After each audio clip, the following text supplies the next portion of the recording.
Talagang dinaplan niya naman yung message niya para kay nanay, which is very exactly naman talaga na unpredictable yung buhay natin. Pero medyo sa mga message niya, sana ko napadili, nagbanggit siya ng pangalan kay Aling Esther, which is Supayat. Nagahap siya kasi payat wala sa mga payat. Kami lagi si Aling Esther. So, okay, this time, syempre. Nagahap siya kasi syempre, ang isa at nakikita ang lubos na nagmamahal. Palakpakan natin si President Vilma. Yun!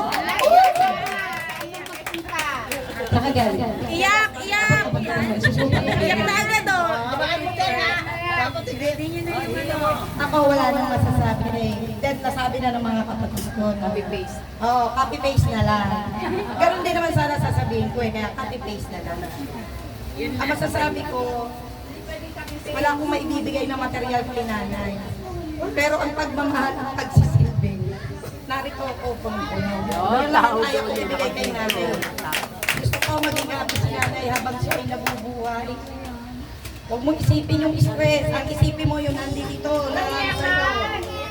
Basta maging masaya ka lang. Magjowa ka lang ng magjowa.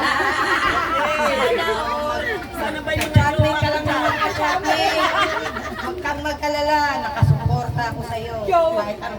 Wag lang ako magkakaroon ng menopause baby na kapatid. Yun lang ang hindi ko matatanggap. Yun lang. Basta ako,